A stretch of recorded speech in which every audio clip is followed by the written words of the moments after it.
We got another one today, another one for you. And considering that today is the last Tuesday before Christmas, I guess you know what we're talking about today. So, without further ado, roll that intro.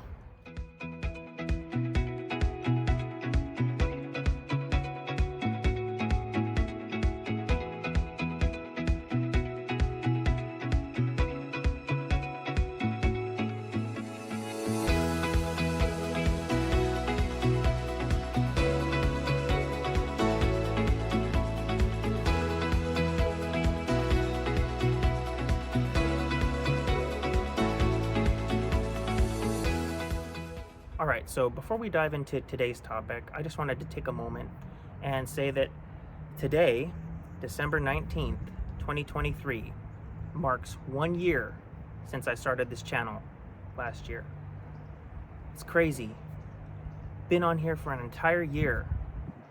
Thank you to all of you that are subscribed and who tune in every single week. It means a lot. It truly means a lot. And I got great topics that are going to take us into the new year. So, we got exciting stuff ahead. So I'm just hoping that you guys will continue to, stick with me and continue to tune in and continue to share these videos, because it really will kind of help this channel grow and hopefully help more people learn. So, but with all that being said, today's topic, we're going to be talking about Christmas.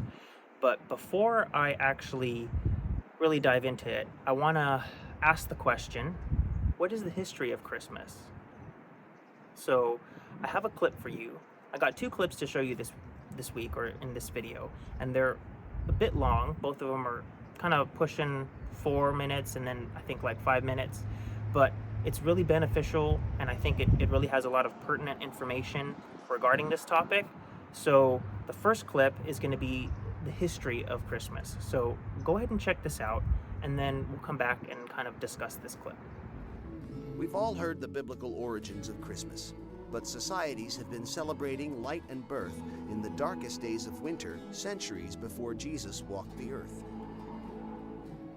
In the Norse country, this winter celebration was known as Yule. Around December 21st, the winter solstice, fathers and sons dragged evergreens indoors as reminders of life and set logs on fire as a promise of good fortune. Ancient Rome had its own December festivals. 1 week before the winter solstice, Romans began celebrating Saturnalia, an orgy of food and drink in honor of Saturn, the god of agriculture.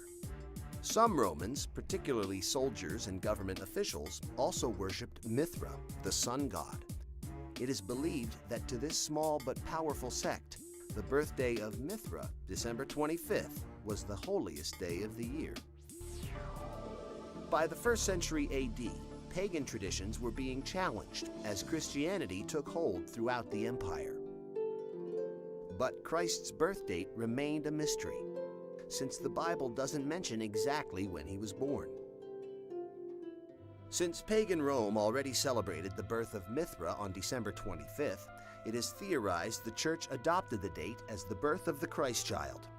In the 4th century, the Church made it official, declaring December 25th as the feast day of the Nativity. The Church knew it could not outlaw the pagan traditions of Christmas, so it came to accept them. The evergreens traditionally brought indoors were decorated with apples, symbolizing the Garden of Eden. These apples would eventually become Christmas ornaments. The story of Santa Claus also begins in the 4th century with the death of Nicholas, a beloved Turkish bishop. The anniversary of his death became known as St. Nicholas Day. On December 6th, good children woke to gifts from the kindly saint. Bad children sulked away with nothing. In Holland, he was known as Sinterklaas. 1,500 years later in America, a seminary professor named Clement Clark Moore reimagined the legend of St. Nicholas. In 1822, Moore wrote a poem called The Night Before Christmas about a good-natured saint named Santa Claus, who was pulled by a group of reindeer and came down the chimney on Christmas Eve.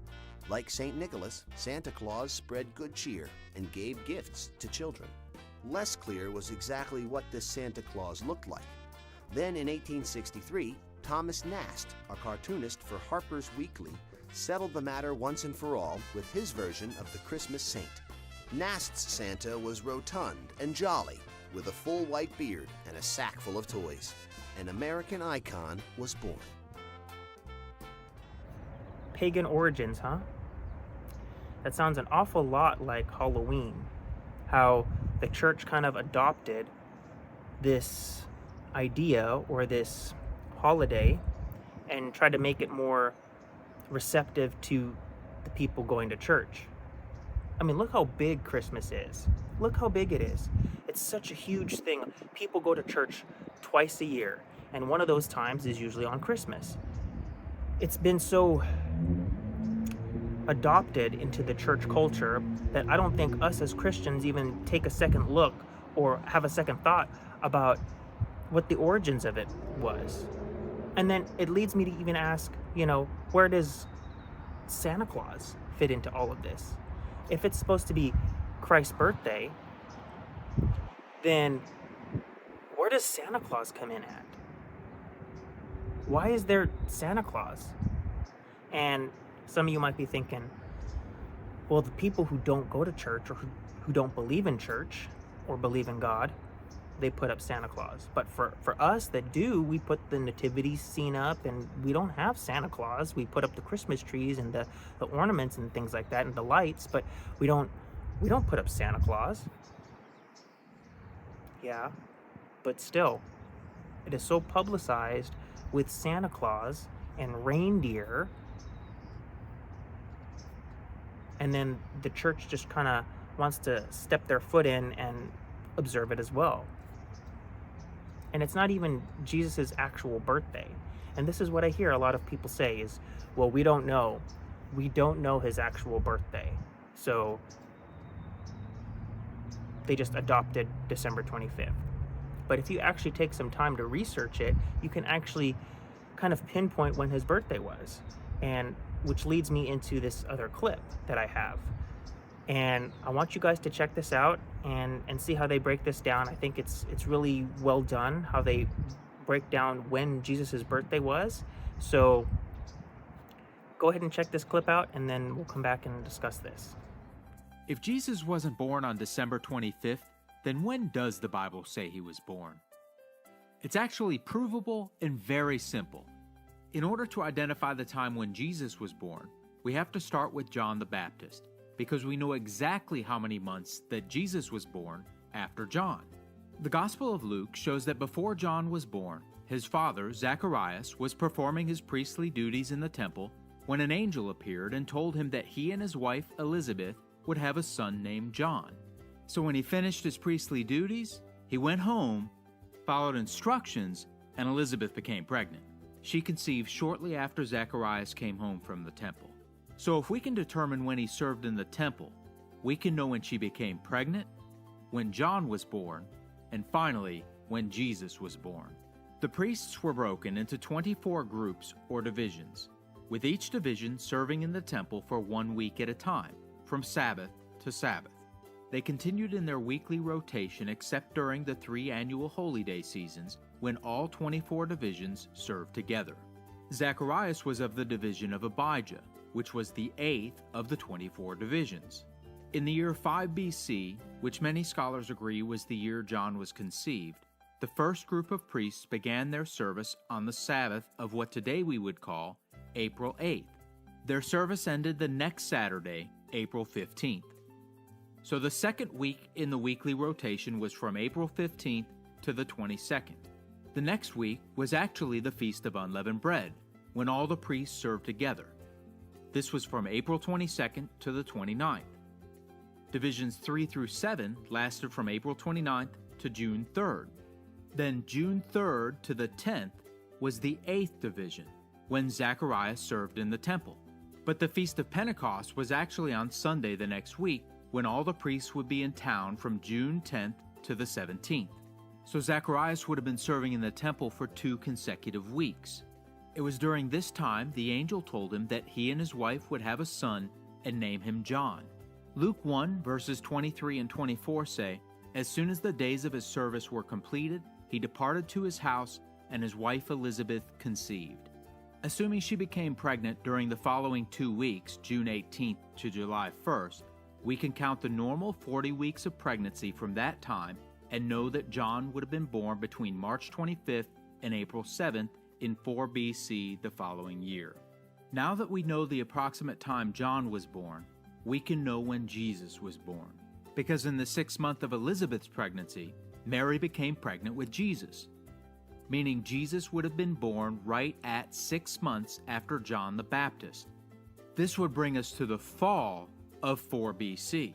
So using this evidence in the Bible, we can prove that Jesus would have likely been born somewhere between September 16th and September 29th in the fall of 4 BC.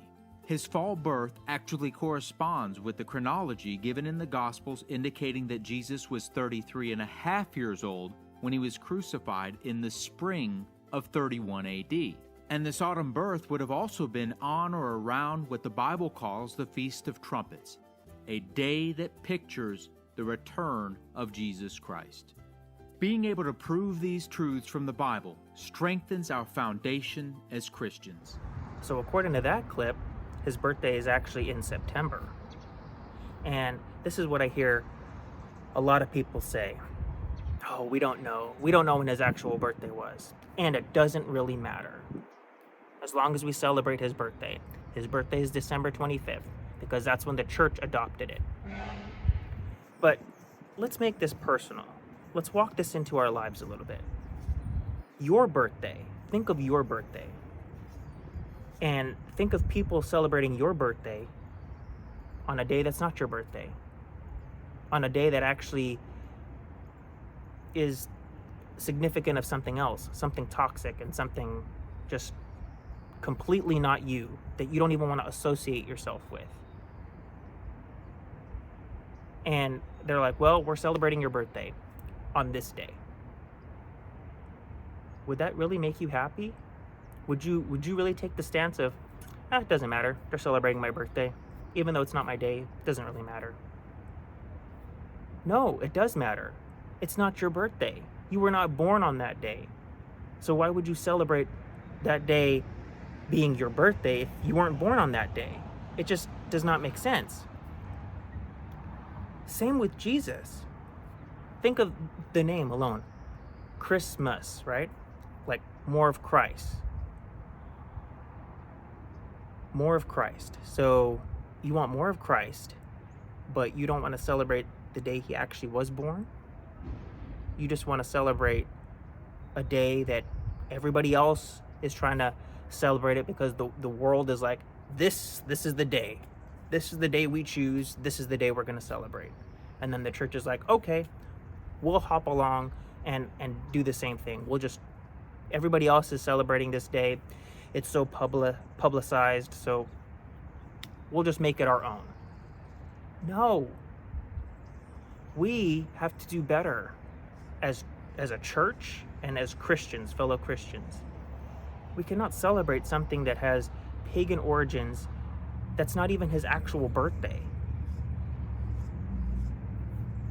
So I want us to think about this. Think about the days that we celebrate, the holidays that the secular world celebrates and that us as Christians partake in, without even thinking about really the ties of what it has.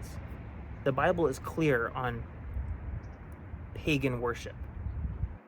So worshiping something that has pagan roots